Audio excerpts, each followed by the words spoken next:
yafika soto nthawi ya sports arena pano pa Times Television. Ine ndi Williams Gondwa, mlendo wanga mpulogalamu ilero ndi Twaha Chimuka. Kwambiri tiunikiratu masewero amene akudza amalawi ndi Sao Tome mu mpikisano wa World Cup qualifiers. Tisaiwale kunena kuti masewero alachinayi timu ya Equatorial Guinea sinabwere, kuti kunachitika zotani pa masewero amenewa. Ndetwaha atijena ndithu mu program ine ya sports arena, komanso kunikira zina ndi zina zimene zikuchitika. Tisawe kuti weekend imene kulibe masewero aliwonse mu Super League paja ndi international break, ndi kumaklabu kuchitika taona ku Wanderers kuli nkhani zokhuza kuchotsana maudindo. Atiunikiranso Twaha kuti zikuyenda bwanji ma qualifiers World Cup ku Ulaya, ku Asia, ngakhalenso kuno ku Africa. Iyayi akupitirira, ndi kupemphani kuti tikhale limodzi.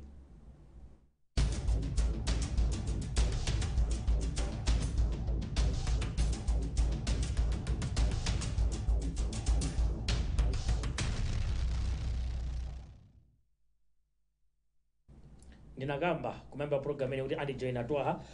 Twaha takulandira ku sports arena. Sports arena yoti tikupita ku weekend, tingoti ndi weekend weekend basi nankha usiku ngationa pale sine chomwe chikuchitika ngakhale kucha Saturday si basi ubakati ndi weekend yapika koma ndiko kuti zonse zili bwino kumbali yako. Kuthokoza Mulungu watisunga. In fact palinga nthawi tisanacheze mu program ndimavuta kuti ndipezeke mu wili ndivomereza kuti ndikanga tovuta kumpira bwe kuti consistency consistency form yanga sili very consistent kuti lero wawina mwaso panga register wini utsikwina draw ena kolosi completely zosaenda all right koma pofika lero andikhoti nkhani yaikulu imene kama ndiyakulephere kwa masewero amalawi ndi Equatorial Guinea.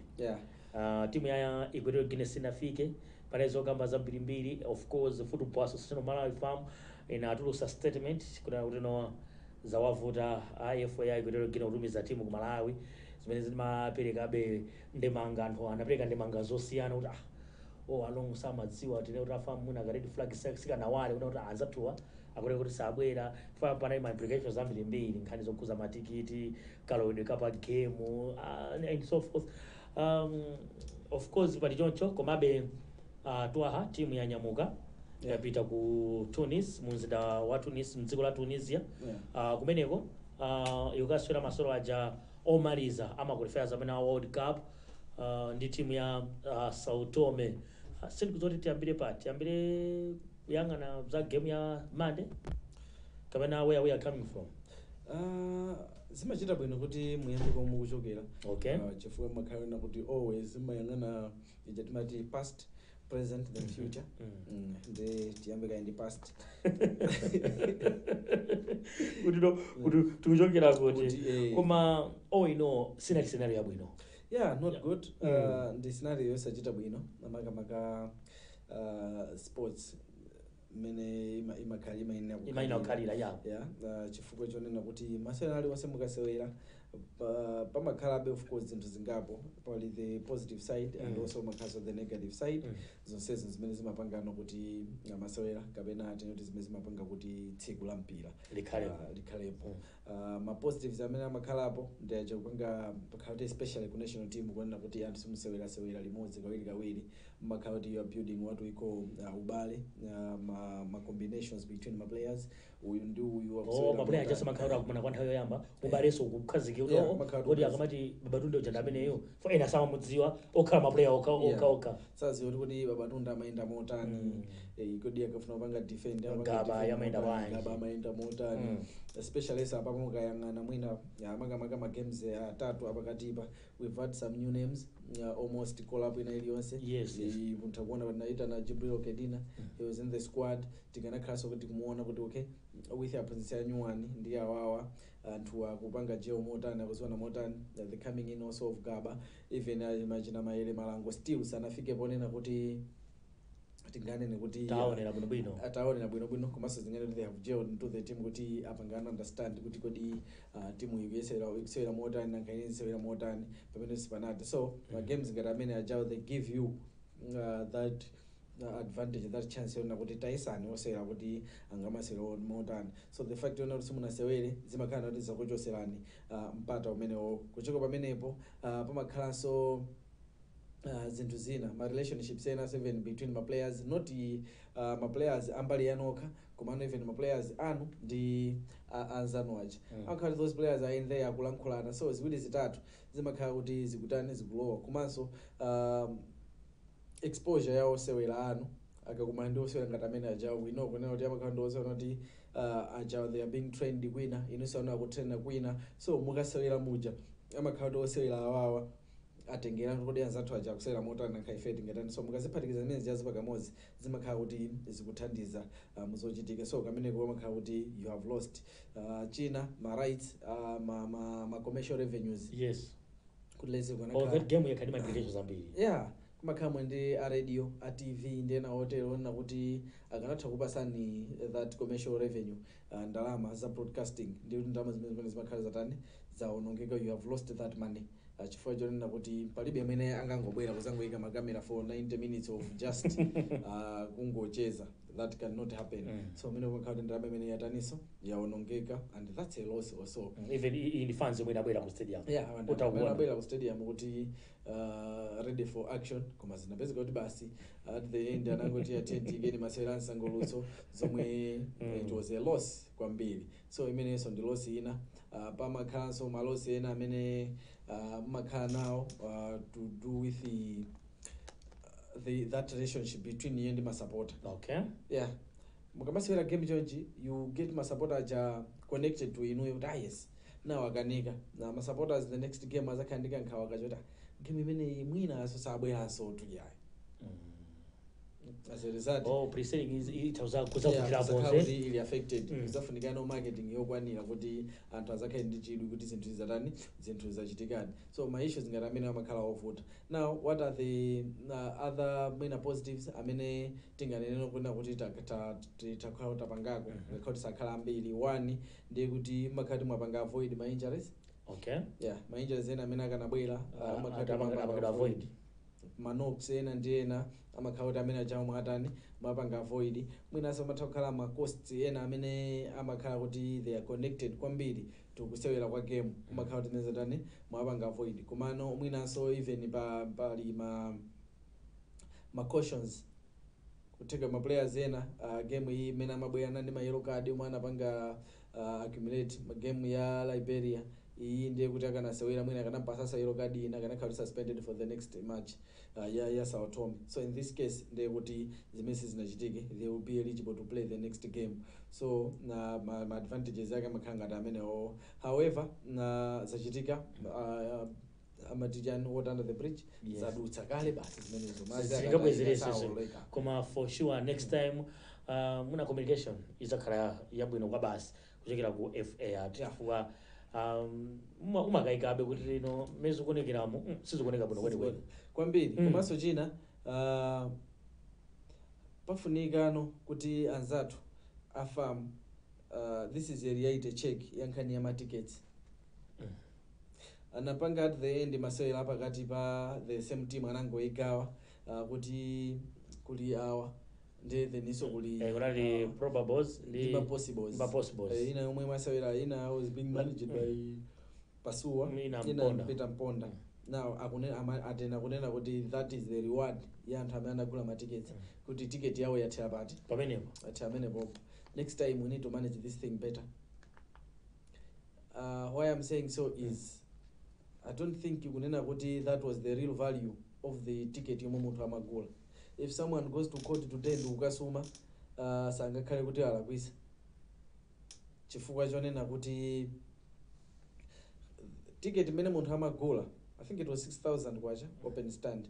Now that 6,000 kwacha inali pakati pa Malawi versus Equatorial Guinea and not Malawi divided kuti awande akusewera, then that's the value of that ticket. I don't think that was it.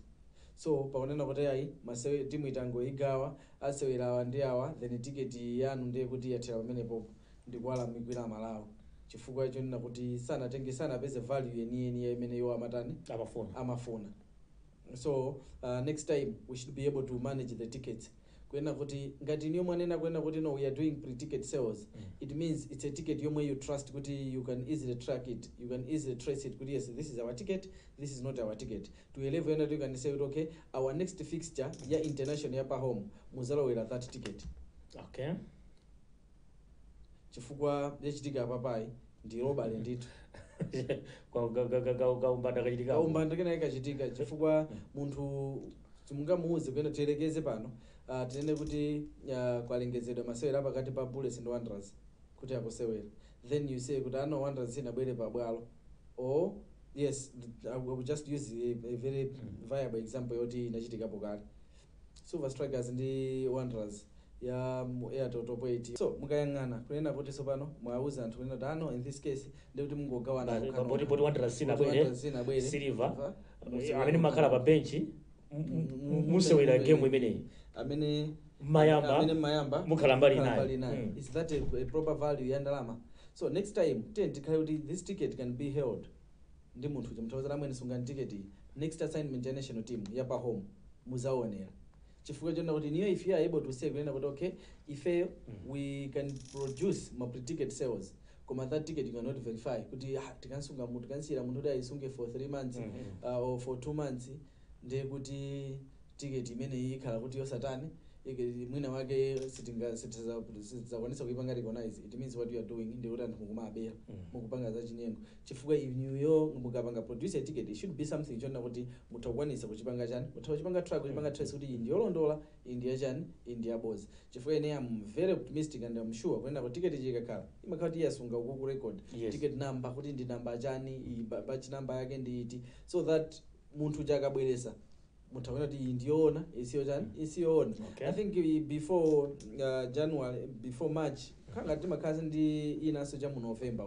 timakande international break yeah you can say okay we will have a friendly in November, then during that friendly they could not amene munagula ma tickets aja bwerani muzatani muzalowera pa gate kugwisa ntchito ticket imene than zomwe tinachita kunena kuti ano anthu inuyo ndiye kuti apa patangoigawa timu that was robbery tisanamizane papo munthu wina yake amene pachapo akonderezedwa ndi issue yona kuti even wina yake kuti apite kukapanga legal action atakupeza kuti mwina wake wawina mulandu chifukwa that is not the reason why that person bought that ticket. Now da katundu uyo aundi basa katundu uyo vile chitingati wena kuti okay you go to a shop and akugulisa expired product kuti there is what we call misleading adverts ndi mulandu umenewo kuti munthu ayi ifeyo timagulisa mipando yathu mukakhalira mumatha kuipanga adjust imene ungathere ukafika kumene kujako kugula mpando ndi woti kufika mu shop mpando oti ungapanga adjust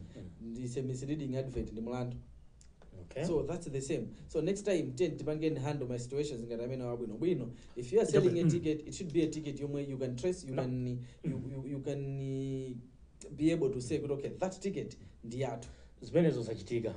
Now timu yapita ku Tunis yokasera masolo ake lolemba ndi Sao Tome masolo maliza kufunika masolo amenewa nkotani kamene kuti masolo basi no tingokwaniritsa kuti fixture kumaliza chifukwa tikaona ndi mmene masolo ayendera qualifiers amene timasewerawa ndikuti ife atipatsa 3 points 13 points 410 Liberia ayichinya timu ya Namibia 3-1 ndikuti nawonso asunda I think they have 14 and 14 and 14 ndikuti silingaso masolo otsatira maiko a Malawi Liberia ndi Namibia akulimbira ndoti pa number 2 mwina tingatengere game imene ikufunikira kwambiri ya Sao Tome masala samakhandu kufunika kosiyana siyana ngati imene timafotokozeraso kuyambirira kunena kuti mayang'ana ma areas angapo azinthu zimene matha kupindula so there is ubale there's even kugulisana kwa wosewera pamenepo games ngati amene ajawo you still get some scouts kubwera kuzaonera kuti timu iyi ndi wosewera ati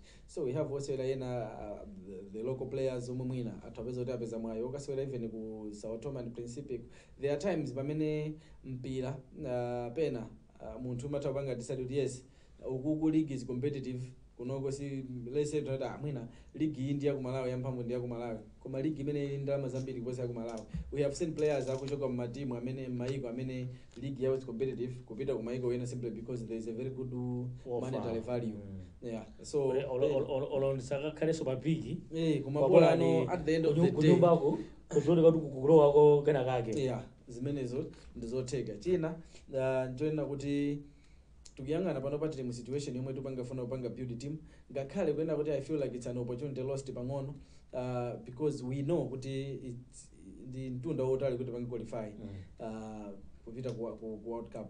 Yes, and we know kuna kuti padakali pano patili mu situation yomwe we are trying to build a team yomwe itakupanga qualify ku next AFCON yomwe ili next year. I would have loved mwina tikanakhala kuti we have rested some of these seniors ndikubweretsa kuosewera omwe by 2027 titawuzayambano kumakhulupirira kuti I think this is the future. Chifukwa tukena tiziyang'ana izi ndimazikamba mwabwereza tukena tiziyang'ana kunena kuti mu squad ya Malawi yapanopa ma players angapo they are 30 or 30 plus. Yes. And kumpira 30 years imaoneka ndiyo chepa tikamayikamba potengera kuti mwina anyamata tikamaenda town mu ya 30 timaoneka be energetic. Koma 30 energetic ndiya kuyenda ndi zina zote. Kumano mpira mmoja munthu amathamanga meja 90 minutes mukamwelekeza nthawi yoyenda imatha kuwana mwina 8-10 kilometers munthu jodi athamange meja within that 90 minutes. Ndiye muganize 90 minutes ya munthu aithamange let's say for 10 years consecutively. Sinthawi yo thupi singakhailo tani singakhailo fanana. So tindi squad yona kuti ambiri mwa iyo they are now 30 pano pabwezi tani not okay fine. We know kuti medu mandisa otome or medu mandila Liberia sikuti the value ya masewera ando ofana ndi mmene masewera nawo matimu a nthawi yambirira chomwe tikanachita pano ndionena kuti okay let's say the likes of Ajina Mwisho Mahango aji mukanatenga kuti okay let's see you kodi what the future holds.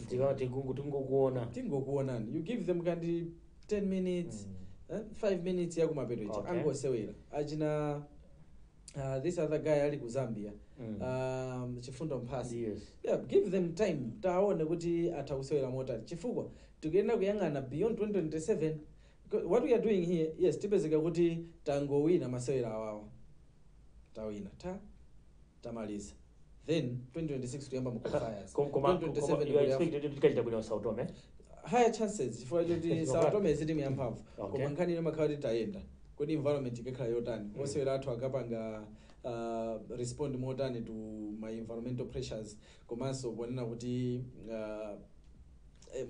masewera maplayer ambiri they are just new akuziwana kumene kodi akapita kwa akapanga adapt motani zinthu kumano we have my chances on the topeza chipamba mafati pete break up tezamaliza nkhani yakhoza Flames kupita so nkhani ine asira mwina nkuteka kuti enano mukungoti joina kumene mukuonera ndi program ya Sports Arena kukufikani pano pa Times Television. Ndifuna tipite ku break kana kuti malizise nkhani yakhoza timu ya Flames.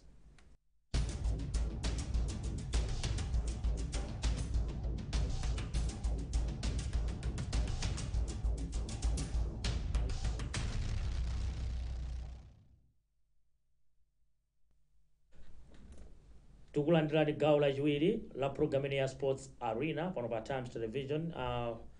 Twahandi magamba kuna kuti muna kungoomba mkotano nkhani yokhuza timu ya Flames komanso pane nkhani yokhuza timu ya Wanderers muna akundiuza pa kondwani kuti no tasada about 5 minutes kuti timalize program ineyi. Akhama qualifications zotani a World Cup ups and downs. City okay tinazayamba bwino kumayambiriro kwenikweni. I remember tinazawina masewera awiri tinazagonja amozi tinazagonja ndi Tunisia pa Bingu then tinazawina ndi Sao Tome and Principe pa Bingu then nakawina ndi Liberia away kwa ku Liberia then tinazagonja ndi Namibia pa Como before then mine timabwera napo kuti tinakapeza katano draw. So pakati ipo ndinapeza kuti penano tinapanga big form then kuzagwa form then tinapanga so big kumapeto. Alright. Pakuoneka kanema wa Mighty Wanderers ndi chani Galaxy kondwano ngoruza kuti apanga tawi yatu yakuti atapangani kunkhani yokhoza timu ya Wanderers koma kwafika nkhani zambiri ku Wanderers. Yeah, kuli nkhani zambiri. Kwachitika ndi chani kumva a team manager umene kwa Steve Madeira Josa Nchito ndi kunali kuyankhula of course body ya Wanderers sinabwerese official statement ya status ya kuti imeneyi. Choyamba kunali kulakwika kuti mwina pali ma situations ena amene sitinapange respond bwino ngati anthu akumpira especially ndi pamene Madeira mwina anapitira pa air kukalankhula chifukwa if he goes on air ndikukanena kunena kuti ndalama zomwe amangondipasa it was just 500,000 a month, 20,000 bonus. That was an agreement. So you agreed to that. So sikuti ndi mulandu club sinalakwisa china chicho something pamenepo chifukwa chona kuti ndi zimene inuyo munatani munavomera. If you didn't mukanatha kukana kumayambiriro komanso it was privacy. So zimene zozo tapempha next time pangani hide zimene zozo kufika kumbali ya club. I think pali zinthu zina zikuchitika mu nthawi yolakwika. Let's assume kuti what Madeira is saying is true, kunena kuti he was fighting for the players welfare, kuti nthawi zambiri chomwe chimavuta ndichonena kuti iye amakhala kumbali yawo osewera kuti amamenyera maufulu awo kuti iyayi maplayer asimukuwapasa masalaries awo bwino mwina ndame mwakulandira ndiyochepa takonzereni and then zimene zoti ndizina zimene zinasangalatsa board ngati zilidi zimene ndizoona ndikuti ndikulakwisa chifukwa mukhala kuti rhythm ya mu camp mwaitsitsa moralo chamwaitsitsa fuka nankano ma players anaziti tilibe notani otimenyera ufulu or else even ena mboard aziti ukangoti or even am technical azingoti ukauti you are siding with my players kuti ufuna uzamenyera maufulu ma players zako zikuvuta as a result pakhala kuti paphedwa ubale wa anthu amenewo komano ngati sipanali ma issues ena amene akuona kuti amene anapangira decision kuti amuchose paliso njira ziwiri. One, ngati anali ma issues kuti could have been managed in house without ma decisions ochosana akanatha kutero komano ngati inali decision ena kuti panali issue ena kuti panalibe kuchitira mwina apart from kumchosa, then they have done good chifukwa pena you don't keep a problem kwa nthawi yaitali imapezeka kuti yambano kusokoneza koma yabwera mu nthawi yolakwika chifukwa pano this I would say 2.5 teams, that is Bullets, Wanderers and the Silver Strikers ndekuti ndi anthu oti akutani akukanganirana ukatswiri. So akapanda kusamala pamenepo athapezeka kuti abudula mmemo kodi kumachitika mapokoso kwadiba wina makhala kusangalala kwambiri especially pa situation ngati chifukwa maziwa kuti amene ajawo mu kampu mwawo mukhala mulibemo chani mulibemo mtendere andakhala mulibe mtendere output ya ma player psychologically they get affected. Tisanamizane ipo pano akangoti sali mu stable situation yawo sewera mmangoziwiratu kuti apapa zinthu sizili chani sizili kumbali yathu and inuyo umathakhala kuti chani mulini mwayo papano tiyerekeze chonchi kuti the derby is coming in masiku osachibuka kwambiri then they have a derby itapeza kuti maplayer sana asewere bwino ifana kuti psychologically sali bwino. So ndi chinthu chona kuti akuyenera apange fix mwa changu ngati akufuna chilichonse zikhale bwino. Tikumaliza bwanji takambirana nkhani yokhuza kwambiri national team nthawi so of course yatithira kubabe ndikuti noti kamaliza ma qualifiers amene wandi kuti Super League ikhala kubwerera maligi ambiri akhala kubwerera fa mpira ukhanga wazizira fa wina ngatilowera kuti weekend I think kuli derby yatsikana ya Silver ndi Silver kulinso Ascent ndi MDF Lioness kuliso Topic ndi MK Kunzuzu kwa Topic pa Chibulo sina winepo pena ikumamenya then kuliso pa Chiwembe Wanderers ndi Bullets women's ndibatilowera umenepo komanso tingopempha as we go youth football sitikuikonda anthu akumamenya mabwalo osachita bwino nthawi zambiri akumapitisa pa Chilomoni mukaona pa Chilomoni ipo sipali bwino akumasalaso mpira opanda maneti. That is not good. Okay, sitikupangano develop mpira uluku nkhani ngati zimenezo our next program. Okay, that was mandi amike twaha masowasowa mukabwera program imeneyi kwaliko kuti amaiki anaria komanso zomachita bwino si maiki nayenso amazisara pena anthu amathamati tabweza ndipo ndikhope ina so zimachita bwino kuti osamakakamira wekha chabwino. Tikatere tamaliza program ya Sports Arena pano pa Times Television.